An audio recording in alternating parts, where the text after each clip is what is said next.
The video you're about to watch is an interview with me and Amoon Razen. I met Amoon at Myron Golden's seminar this year in 2024, but the reason I'm putting this header in the beginning of the video is because there's an important lesson here. We had planned on interviewing today at 2 p.m. and Myron talks a lot about disruption following intention. So when you intend to go do something, something comes along that disrupts it, that gets in the way, that creates disarray. And I think a lot of times people think that when they go to start a business or build start a YouTube channel, whatever it is, that it's, they know that there's going to be a lot of work and they think that the stars are going to align and it's going to be easy to start because you don't know a lot and whatever. The moment that you intend to do something, disruption generally follows. Like a good example of this is a friend of mine who started a business and then she got 5 job offers after getting nothing for 6 months. So in this video, we were getting ready to film. It's 1:45 and the power goes out. And so I had to relocate to a different location. The audio is not good and all this other stuff. And so I just wanted to precurse you guys watching the video just to say Amoon deserved a better interview, and I wish I could have given that to him. But he and I are the kind of people that when we set our intention to go do something, we're going to do it. And so if you guys would like to see more from him, he and I can get together, or you can go to his channel and watch his stuff. You can go learn more about his health and his coaching program and some of the things that he has going on. He's an incredible human being. But I can also interview him in the future. But persevere through the disruption. Set your intention to do something, and once you decide, you cut yourself off from any other possibility, and that is the thing you're going to do. A decision is not the same as a choice, and so the lesson in this is things are going to come your way. Make it happen regardless. I hope you guys enjoy. Hey guys, I'm super excited to introduce you to today's guest, which is Amoon Razen. I met Amoon at Myron's, I want to say Make More Offers Challenge, but that is not right. I met him at Offer Mastery Live in Tampa, Florida in 2024. This man, we were in the lunch line and we were getting food, I think, and he said something about vegetarianism or veganism, and I'm like, well, this guy he's Jeff. And so I kind of paid a little bit of attention when you were talking about it, because in my mind, I always think, vegan people tend to be like my friends that are vegan are a little bit on the thinner side and whatever. And so he sparked up a conversation, and he's just a wealth of information and inspiration, and so I wanted to share him with you as I myself get to know him more. And so, Amoon, I would love to just jump in. We can start with food. We can start with your lean experience. Wherever you feel like starting, welcome to the podcast. Okay, no problem. Thank you. I appreciate you, Perry, for inviting me here. Basically, we can start with the military. I think the military it shaped my mentality of just the discipline, just the discipline. Because when you're on a journey like I'm on a journey, and we're all on a journey, you have to have discipline. The discipline equals freedom. Without discipline, you have no freedom. So for me, in the Marine Corps, when I joined back in 2008, it gave me freedom. It gave me freedom because it gave me discipline. And I carry that throughout my whole life into my age now. 34, it helps me out to just be able to make decisions. Because the difference between choices and decisions, choices is temporary, decisions are permanent. So I learned to make permanent decision making, which made me make the decision to come from the Marine Corps after went to Afghanistan, did what I did there. Hoorah to my military Marines out there. After I did that, an Operation Endure Freedom, to getting out, making a decision to stop eating things that I feel like was killing my people and my family and people all over the world. The food today is treacherous. It's not healing us, killing us. And I look at things that way. I'll just look at things. Okay, if I am a Mercedes Benz, I'm not going to put A3 gas in my tank. That's not going to work out for me, right? It's not going to work out, right? So I'm going to go ahead and go put the best gas in my tank, premium, to run at my optimal. And I just figure out a lot of people, we want to run our best and have energy for our kids, energy for our people around us, but we put the worst gas in our tank. So, and also, if we go get an oil change, why do we go get an oil change? To make our car run good, right? That's the detoxification process. You do an oil change for your body. It's the same thing, do oil change for the car. So if we do the same thing we do for nice cars, we do it for our body, we've been in a greater state. And I just looked at it like that. So I am the Bentley. I am the Maserati. I am that luxury car, that Lexus. So I look at things like that way, and I want to help heal the world by God's voice. Basically, herbs heal the land, heal the nation, to be exact. That's what God said. So I want to be the vessel to help bring that to pass. There's so many things that you touched on that I want to dive a little deeper into. That's One fine. of one of those things starting out from the beginning is for people that are watching, I got a decent amount of subscribers because I reviewed Myron's event and talked about some of the things that I learned. And so a lot of people here will be familiar with Myron Golden, but some people will not be. And so when you talk about freedom within boundaries, I think some Myron people like myself, I remember his teaching on that, and like that blew my mind. But for other people, or maybe people who aren't, they haven't found God yet, or they're having a hard time understanding that. I am so passionate about what you were talking about there with freedom only exists within these boundaries, and I think people it's hard for them to understand that. So can you tell us how you discovered that principle and just how you implemented it in your life? Okay, I discovered what you're talking about, the boundaries and the discipline. How freedom is within those boundaries.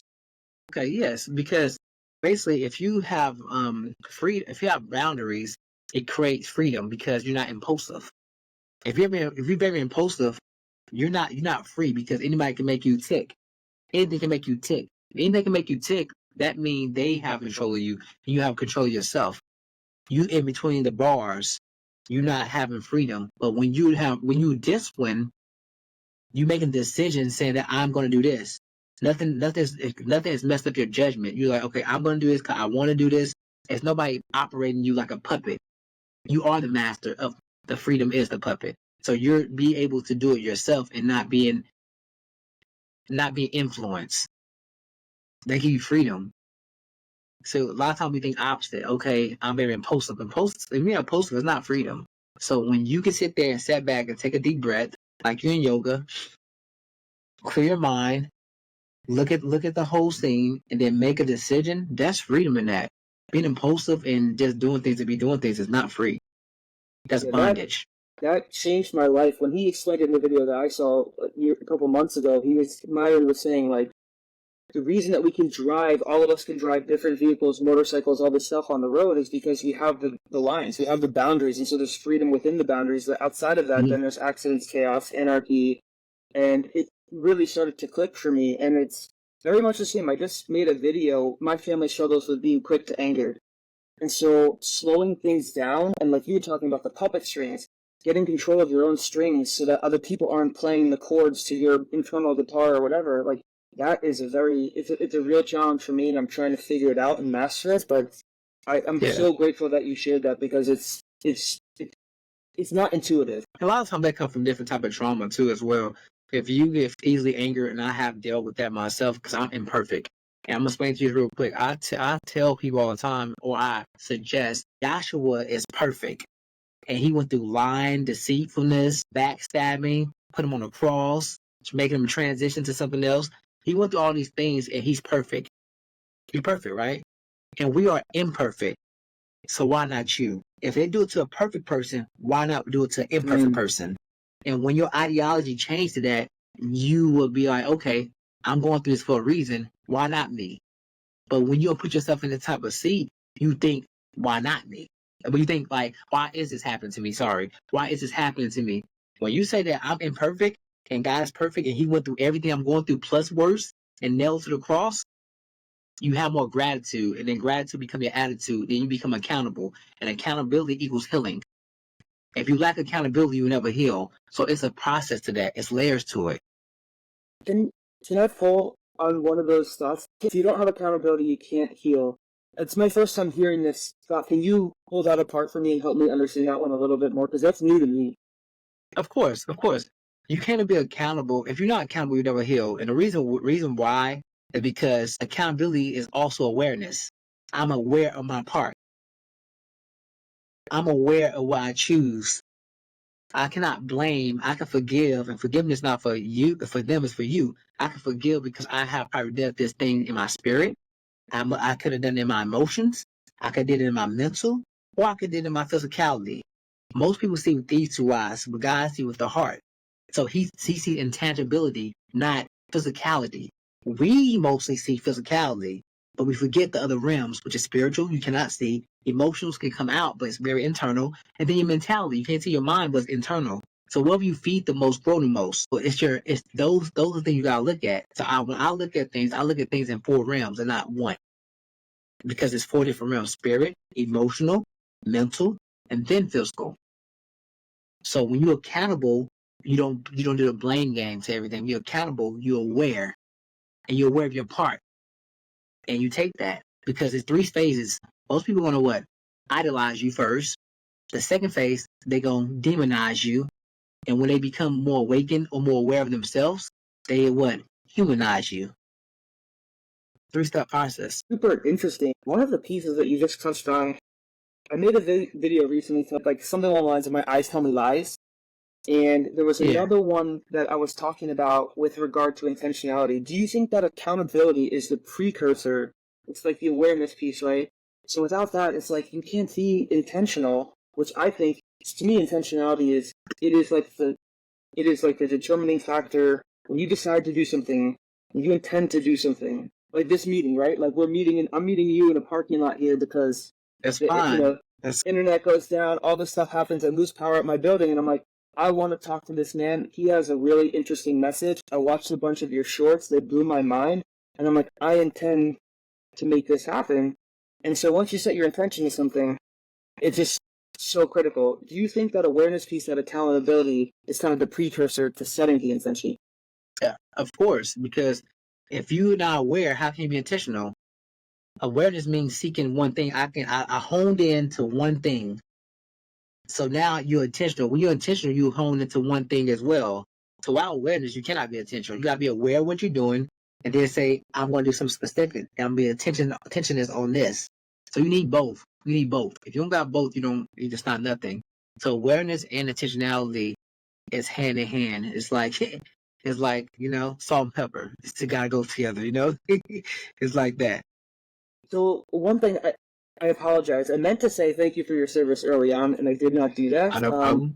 And I intended to do that. And with regard to that, like some of the nuggets that have served you really well, are you in entrepreneurship? Do you run your own business? Because we were at that conference. I run a detox. I'm a naturopathic detox therapist. I help with weight loss. I specialize in weight loss. I specialize in growing muscle properly. I specialize also in detoxification of the body, the spleen, the gallbladder, the pancreas, the liver, the whole thing, because I understand that you got to change the root before the fruit. And what I mean that you got to change the root and not just grab the shrubs and wonder why the same thing keeps growing back. If you go outside in your house, outside in your house or wherever you are and pick up the shrubs and all the things that's not supposed to be there, they grow back. And why do they grow back? They grow back because you didn't go uproot the root. If the whole tree is tainted, everything is tainted. The root is tainted. If the root is tainted, the whole tree is tainted. So you gotta go to the root, and the root is a detoxification. Because we in a world today that we just put band-aids and we just put weed killers on things, but we don't uplift the root. I'm all about to uplift the root to get a healing tree and a better tree. Man, I got mentally sidetracked with that because my parents are a little older. My dad's in his 80s, my mom's in her 70s. Mom's had cancer 3 times, and she lives on a farm, and so we do a lot of. She has like a lot of access to herbal medicine and things on her farm, and so much of. You talked about cars. I'm a car guy, and I don't know about doing oil changes and all that because I do like these electric cars. Oh, you do? That's dope. The thing is, talking about when you look at cars or mechanics, you're very systemized, right? So you go to your mechanic. If he didn't know how to do tires, or he couldn't do a timing belt, or a gasket, or whatever, it's like they know how to do it all. But in the health system, you have people that are like, they just do the heart, right? And so your heart doctor prescribes a statin, which may mess up your gut, which has some downstream effect. And so we kind of kick the can. And so your model, talking about systems, these systems and how they integrate, is something that touches my heart because we've like kind of segmented the healthcare system a little bit too much, in my opinion. And it's created a lot of problems and havocs that I see in terms of diagnosing the symptoms instead of the causes. And so when you touched on that with the root and the fruit, I think that it's such an underrated paradigm. To be honest with you, can I share a real quick story? You probably don't Please. know this, but 2 months ago, on April 10th at 4:03 a.m., my mother passed away in my arms I'm sorry to of hear that. of That's glial of terrible. glioblastoma brain cancer. My mom went into the hospital December 8th, had a headache. A week after, they went into her head. They found it. They said, "Oh, this is gonna make her pass." And it's one of the worst experiences of my life. Even I'm going through it today. It's been 2 months. 2 months and a couple of days exactly. And my mother's 51. I'm 34, about to be 35. We're only 16 years apart. 16 years apart. But going through that process, I seen how in the medical field how they feed you. The audio cut out. You hear me? Yes. So I can see during that process, but with my mom in the medical field getting diagnosed with glioblastoma brain cancer, I can see how they fed her, what they was telling her, all these different things. Like, don't feed somebody sugar that has cancer, processed sugar, because it feeds the sugar. It feeds the cancer. I'm sorry, it feeds the cancer. It makes it grow. When you go in there to somebody's head and you prick the tumor, it spreads it anyways. And a lot of this stuff is diet based. It's like diet based, and I've seen them feed. We in this world we have a sugar problem, a processed sugar problem. A lot of our foods are not can't be imported other places because there's too much toxicity in it. My uncles in England said no, American food can't come there. It can't come there. And I say to say this is that even going through the process with my mother, I seen how they try to give medicine to for the symptoms of the problem, but still feed them what can make it multiply in the first place. So it's like chunk a rock and I hide my hand. I'm gonna chunk the rock and I'm gonna hide my hand, but it's still feeding the same thing you're trying to get rid of supposedly. And it left a bad taste in my mouth because it was my mother for one, number one, I'm being honest with you. But number two, I seen it hand in hand in the hospital with her. And I took her to home hospice at my house where after 94 days after hospital she passed. And that's where she is right. She's right there on here. And that's an urn. She's inside my urn right here too. So, I overstand the process. It made me want to fight harder because I tell a man or a woman, you're not willing to live. You're not going to live until you really. You're not going to live until you're ready to die for something that you believe in. What was your mom's name, if I can ask? And Quinsa is her name. What a beautiful name. I'm so sorry to hear about that whole experience. Is like, it's terrible. It's so terrible to hear about. And you guys are so close in age. Yeah. I'm assuming you were close in relationship just because of your age, if nothing else. Yeah, that's my heart. Always, forever. We locked in forever. But out of that horrible situation, it is beautiful that you're turning it into something. And my question was going to be, how does this tough guy from the Marines, you end up in this field? Not that food is soft, but a lot of people look down on homeopathic stuff and they think it's frou-frou, whatever. Like, I get it because my brother's in his 50s and he has early onset dementia. And I'm like, that's not right. Like, this should not be. He's fit, he's in shape, but he ate a lot of carbohydrates and some other things I was finding out along the way. And so, yeah, I do believe there's a serious problem in our food culture, and I'm so grateful that out of a horrible situation that someone like you is going out and trying to help people. Yeah, to your question, you said how. Well, number one, I'm not tough at all. I'm not tough. I just, for me, because I think the military, for one, military is a mental game. Had nothing being tough. It has something to do with mentality. You know what I'm saying? If you have a mentality that you're going to persevere and get through the BS, you can make it through the Marine Corps for sure. It has nothing but muscles and nothing like that. It has nothing. I've seen dudes with big muscles cry, so it don't matter about that. I see some dudes skinny can run 3 miles in 16:45 and you're dying when you run 3 miles. So for one, I'm not tough at all. My father's Jamaican for one, and I grew up in between New York and Texas. So when I was in back and forth growing up, I had a side of my family that did herbs. Like they like herbs. Let's do you coughing. Okay, you got a bad cough. Let's cut up some ginger and ginger and oregano and use that. Okay, let's put some raw honey in a mason jar with some garlic and take a tablespoon of that a day, and it worked. So when I'm back in Texas, when I go back in Texas, we doing NyQuil.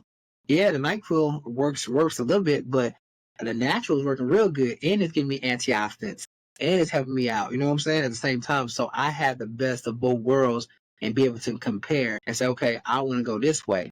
And then my family, I got some people that Just you got Rastas over here that's all about fertility living, eating, not pushing food in the microwave, just eating from the earth. Mother Earth, Father Sky, Mother Earth reproduces. It's very fruitful. So just like getting ackee outside, getting soursop, which is really good for cancer.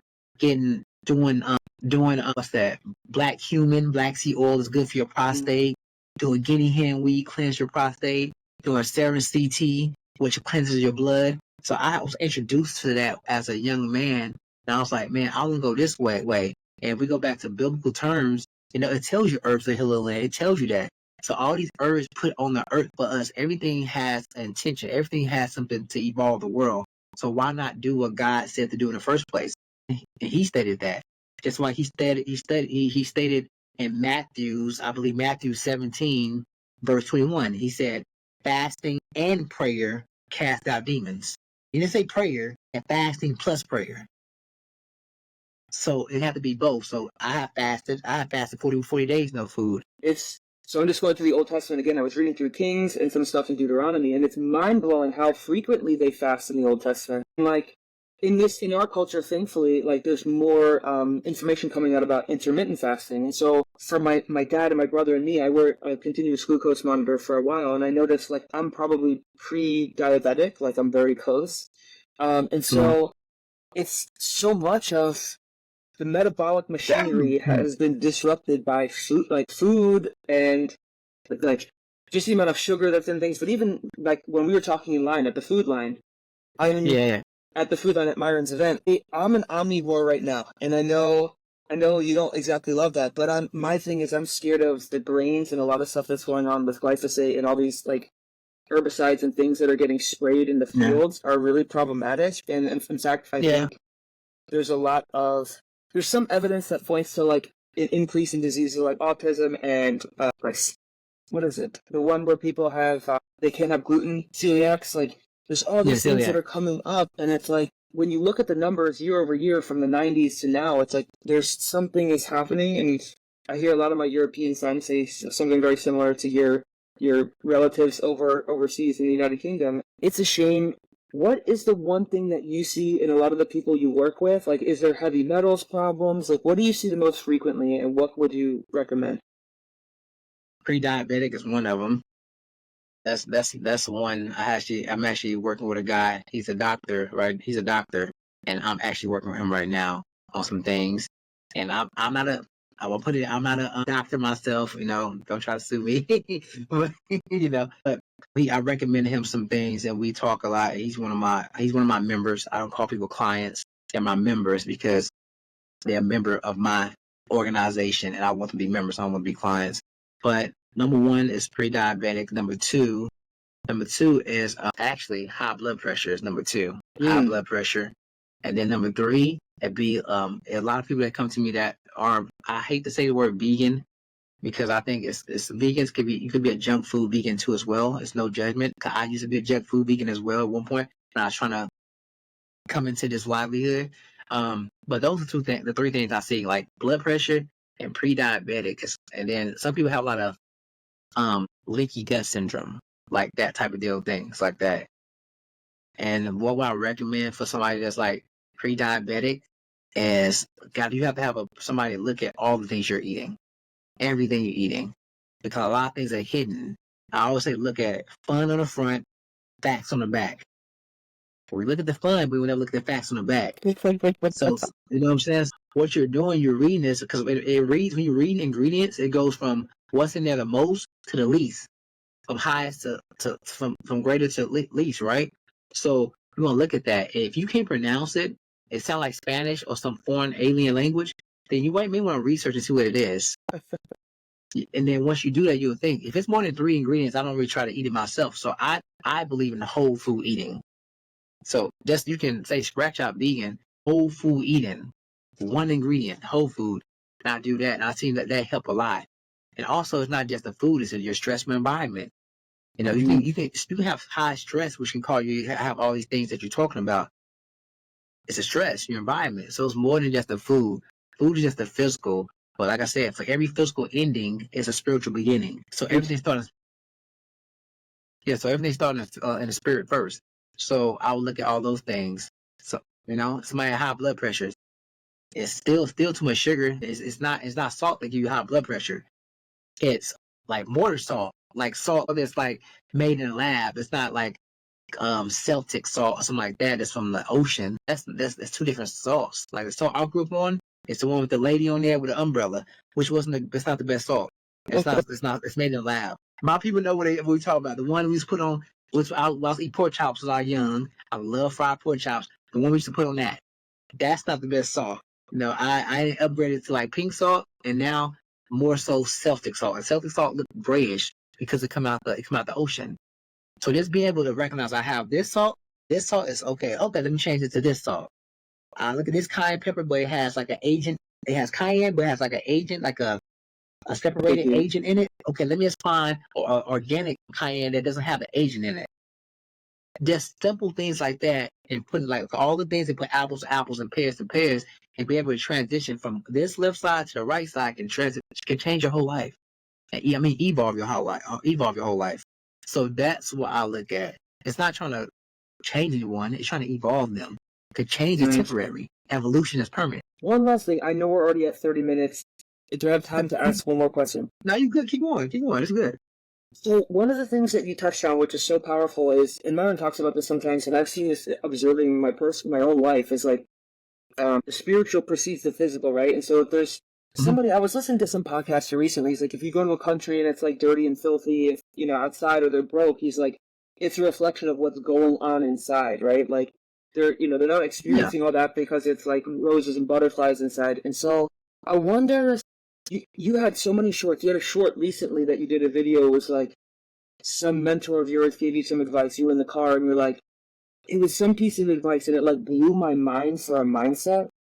Okay. It was a shift it was a small shift, but it was not so obvious. And I was like, whoa, that's incredible. But I'd love for you to touch on some of like the mindset shifts that have been impactful for you and some of the spiritual components, because if that is square one, which I agree with you on, let's start with a prescription on that people can take away to get your life. So one of my things I tell myself all day that I got better with, I let people do what they want to do to see what they rather do. I let people do what they want to do to see what they rather do. I'm going to repeat again one more time. I let people do what they want to do to see what they rather do.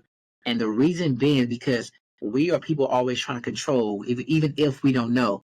We always trying to put our hand in God's cookie jar and wonder why we're not pulling nothing out. You gotta let people be who they are. You know what I'm saying? And not to judge them. Let them be who they are, but you can see what they want to do. And a lot of times we have a lot of emotional and spiritual baggage because we try to control everything. We always want to own something. We don't own nothing. You know how much I would want to be in control of my mother's life before she passed? I want to be in control of that. But while I recognize when she did pass in my arms that everything I wanted to do, I couldn't do nothing. Only God could have did something. So if we be in that spiritual component, we can be have more freedom, knowing that we can't live in the past. Because the past give you trauma, and we can't live in the future because the future give you anxiety. Only thing we have is the present moment. And most time, like at the Myron Golden event, that young lady, I call her young lady, she was the military lady on the stage. She was trying to tell us she had 5 versions of herself. She was trying to tell us that she don't let her past situations make her future decisions because she'll go wrong every time. Miss Sonia Stribling, Miss Sonia. So what she was saying that I won't let my past version of myself make my future decisions because it will always mess up. I kept my military version of myself because I need the discipline. I kept the version of myself today, but the rest of y'all can go. She is letting us know that she's not living in the past. She's only living forward. And it's only one reason why your head can't do a 360 like an owl, or you don't walk backwards. The reason why you don't walk backwards is because God telling you always proceed forward. That's spiritual. That is God do everything intentional. Go ahead. That thing of her 5 versions of herself, that was really powerful. Now you're reminding me, in contrast to Dr. Benjamin Hardy, who spoke there as well, and I'm in one of his classes. He has a rapid transformation class that I'm in, and so I work with him pretty closely. He talks a lot about, living in the present, looking at how the present determines the past and how the future determines the present. Like, don't make your goals from today. Let your goal become the process for which you get to the thing. Your goal, your future, your current self cannot get to the goals that you have ideally because you want impossible goals that change the model, they change the game, they change the framework so much. And there's so few ways to get to it. And so it's interesting talking about time and collapsing time frames. What were your thoughts on Dr. Ben Hardy's whole thing in, talking about the future? I believe he was great. He was great. What I perceived was he was saying that always operate out of your higher self. Always operate out of your higher self. And a perfect example is Kobe. Kobe was going through, He has Kobe, but he had a higher version of himself that scored a lot of points, which was the Black Mamba. So he operated out of Black Mamba, which made his whole future. That's why everybody talk about the Black Mamba, because he knew that that was his higher self. And that's what, in like people, you have to talk to the king in you or the queen in the person. When you speak to the person that you see, you talk to the person, like when you see your kids, you don't talk to them when you see them now. You talk to the future them or who they gonna be then. You speak to that, and they become that. So I think he was saying, in my perception, is that you talk to the king in you and you operate out of that. You make the king make your decisions, and it would control it would control your past as well. That's an interesting take. I didn't exactly walk away with that, but like I do like that frame a lot. And one thing I want to ask, because we're almost 45 minutes in, I'll probably head out in a couple minutes if that's okay with you. I feel so bad taking extra of your time. You've been so gracious coming in. I put an hour of my time for you. It was an hour I put out. It was not a biggie. I did an hour. Thank you. One of the things I want to ask you is, I know you have such a big heart for other people. You just have such a big, generous heart for other people, just even at the event. Like, I don't even know how you became the mayor of the event and had friends with everybody. You're texting this person, talking to that person. Like, where does your love of other people come from? And let me step back. I'm asking this because I think sometimes people see Marine, they see this tough guy. He's out there killing people, doing what he's got to do, protecting the country, and he's like this hard guy. But you are the most loving and most kind, and I know in your business, just talking to you, your heart for helping other people and saving other people. I'm sure some of it comes from the situation with your mom, but where else does that come from? It came from my mom. Honestly, you have to know where you come from. So my mom is like, I'm my mom's heart. Like I operate from her like heart. I have my father mind, but I have my mother heart. That's why you gotta know where you come from. That's why knowing your ancestry and where you come from. Like I'm related to Ramesses III. Me and Ramesses III have the same Y chromosome. I came from his lineage. It's a fact. So I'm my mother and my father. Yeah, he's really Nubian. Egyptian is different, but he's Nubian. But yes, I'm a descendant of him. So you have to know where you come from, because it's like DNA is passed down, and the good looks is passed down, trauma is passed down, knowledge is passed down too, wisdom is passed down through the DNA as well. Generation of food habits, which I teach about, generation of food habits create the same diseases that's going around now. And I really believe in diseases, but I'm gonna use the word diseases, but that is passed down through generational eating. So you have to know where you come from. And that's what I got from all that, is that you gotta know those things. I got my heart for my mom, and I operate the way I do because I love people, but the truth sounds like hate to people. Truth sounds like hate to people who hate the truth. So even in the aspect of you being aware, because you tell somebody about awareness all day, because you gotta, what do you say, Myron Golden, that you gotta move them away from pain. But before you move away from pain, you gotta find the awareness and what happened and what started in the first place, the root of it, and then you gradually move them from pain. Right? In that process of telling people the truth, sometimes it hurt people because people want the truth, but they can't handle the truth, and that's a real thing. Because we're in a society today, we put a band-aid on everything. Everybody has to be right. You care about how everybody feels. Feelings is temporary. It can be hot right now, and I turn on my AC, it's cold. That's a feeling. It don't make it invalid, but it's just a feeling at the same time. So for me, I have my love in my heart I got from my mom. I love people, but I don't play with people. But I love people. I love them. I love them because I see myself in other people. I seen coming from the projects. I seen you eat all these type of foods, honey buns, noodles and all that. I seen that. I seen myself in people. I love people because I see myself in them, and that's why I give more grace now of myself and other people because I am them. Only reason why you recognize it because you have the same thing in you. You just evolved from it. So many things. One of the things that you just breezed over, which I don't think is obvious to most people, is that trauma is passed down genetically, and there's like studies Oh, around this. They yes, looked at like concentration yes. camp survivors and people that have accidents, and all this stuff comes Rats. down. They did rats too. Rats, because we are mice. We have so much DNA with them that they shocked the mice, and the mice every time the mice got close to the cherry blossom tree, they shocked them, and like 4 to 5 generations down, the young mice got close to it, ran away because it remembered through DNA. This is a real study. It's unbelievable. You breezed over that, and I wanted to touch on that because that is super powerful. The other one you Oh, okay. touched on, the one other thing, I saw a woman posted today on Facebook something about going to like she went to one of these like restaurant chains, right, to get like some drive-through food, and there was someone there that was like maybe it was like a guy wearing makeup and whatever, and she said she just felt like the Holy Spirit was having her talk to this person. She um gave him a tip and like got him over Yeah. to the car, and she's like, "Can I give you? Are you allowed to take tips?" He said, "Yes." And then she said, "Can I also pray with you?" And she just prayed with them and hugged them, and wanted them to have a good day. And something you said in there reminded me of her post, which was like, and I almost wrote this on Twitter today, which is like, people don't care what you have to say until they know that you care about them.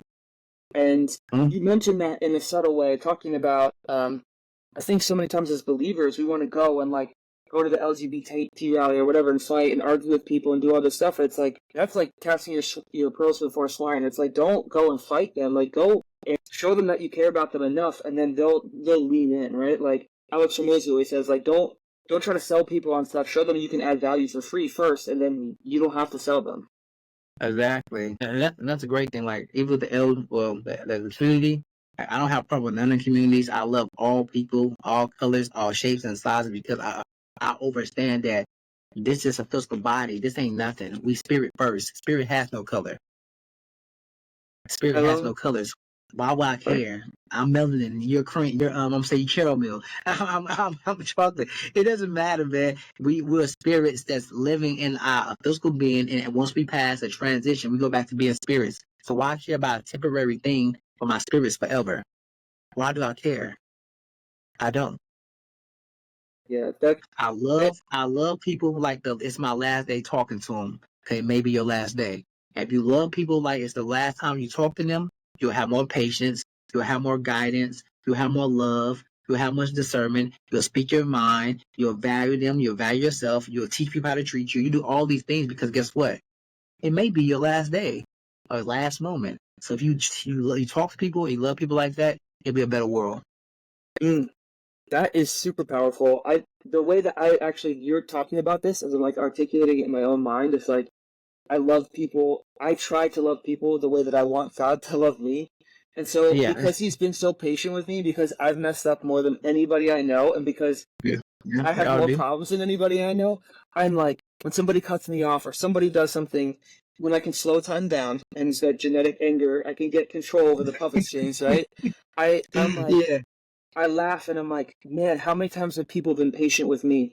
And like, how many times have people been good to me? And like, I didn't deserve it. Like getting on this call, right? Like, I don't, I don't know you from Adam, but you treated me like a brother from the moment that I met you at the event. You just acted like we were best friends forever. You're my brother. You're my brother. And when you have discernment, like, can I go this real quick? A lot of times like, you ever heard of red flags before? Red flags. People say Well, people talk. in People like relationships, yeah. people see somebody and say I have they have red flags, right? We as people, we as all automatically go to the negative, the problem. We don't recognize green flags either. So I try not to look at red flags. 'Cause I have red flags. You have red flags. Everybody has red flags. But can you recognize the green flags in people too? See, don't be biased. Recognize that as well. It makes sense? Yes. Don't just be bull mentality. Don't be a bull that see red. You gotta become an oxen, like God said. You become an oxen, and the two oxen come together, which are equally yoked, and we go towards the farmer, which is the husband, to go through towards purpose. So change the red flags of seeing as a bull and turn into an oxen. Make sense? Yeah, I'm tracking. That's new for me. The oxen mentality of equal yoked is pretty cool. And then working towards the Yeah. husband, which is God, because we're the body is God, which is Christ. God. Yeah. It's the purpose. Well, that's new for me. I love how Myron talked about with regard to purpose that purpose is the nexus or the intersection of passion and proficiency. And I Hmm. find in this season I've been really looking for that and figure out how I can serve other people. And that's been a hard process for me, but I love that analogy. I'm sure you have a strong analogy on finding purpose as well. You just strike me as someone that does. Oh yeah, it's my purpose. Purpose. Honestly, whatever you do for free is probably most likely your purpose. Whatever you do for free, talk about for free, you enlighten people of it, it's most likely your purpose because it's effortless. And God made it that way on purpose. That's why when a dude and a guy in the Bible had five, I think believe told me, but he had 5 talents and he went away, he came back, he was like, that 5 talent Yes. turned 10, and the one guy had 1 talent and hid it. And God was like, yo, you wicked. You're wicked because I gave you a talent and you didn't multiply it. So I'm gonna take your talent and give it to some that one have 10 and make them have 11. You can't be wicked to the world. So whatever God give you, you multiply it. Be a fruitful tree, not a stagnated tree. That goes back to the fruit and the root. Yeah. There was something that he touched on there that I wanted to dive into a little bit deeper, but it's already eluded me. Man, I could probably talk to you for a month.